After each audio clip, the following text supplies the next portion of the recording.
Dulunya Kristen, deretan artis tanah air memilih mu'alaf hingga meninggal dunia.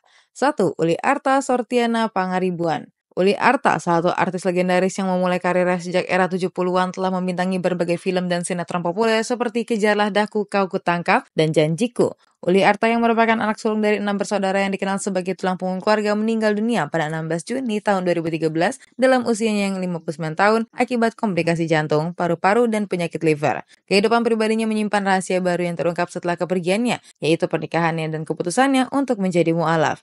Ia resmi memeluk Islam pada tahun 2011 dan menikah dengan seorang pria muslim bernama Gatot pada Juli 2012 tanpa banyak keluarga yang mengetahui. 2. Chris Biantoro. Penyanyi legendaris Chris Biantoro yang dikenal dengan lagu-lagu hitsnya juga menjalani kehidupan yang sederhana dan jarang diekspos media. Lahir dari keluarga Tionghoa yang bukan beragama Islam, Chris mengalami krisis keimanan hingga akhirnya bertemu dengan Yanti, wanita yang menjadi istrinya. Demi pernikahannya, Chris memutuskan untuk menjadi mu'alaf dan tetap teguh pada keyakinannya hingga akhir hayat.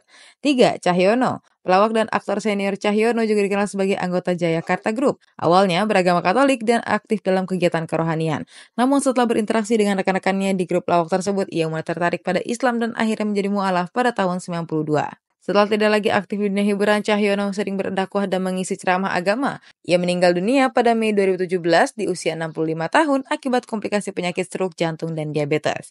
4. Didi Kempot. Penyanyi campur sari Didi Kempot dikenal sebagai musisi berbakat dan lagu-lagu hits yang masih dikenang hingga kini. Terlahir dari ibu beragama Kristen, ia mengikuti keyakinan ibunya sejak kecil. Namun setelah bertemu dengan Ian Velia, wanita yang menjadi istrinya, Didi memutuskan untuk menjadi mu'alaf sebelum menikah. Ia meninggal dunia pada 5 Mei 2020 dalam usia 53 tahun akibat serangan jantung. 5. Johnny Indo. Aktor sekaligus mantan penjahat kelas kakap Johnny Indo pernah dikenal sebagai pemimpin kelompok perampok Pinko. Setelah menjalani hukuman di Nusa Kambangan selama 14 tahun, ia bertobat menjadi mu'alaf dan mengganti namanya menjadi Umar Billah. Kisah hidupnya bahkan diangkat ke layar lebar dalam film Johnny Indo. Johnny Indo meninggal dunia pada 20 Januari 2020 dalam usia 72 tahun. Meski sempat menjadi perdebatan mengenai prosesi pemakamannya, ia akhirnya dimakamkan secara Islam oleh istri keduanya.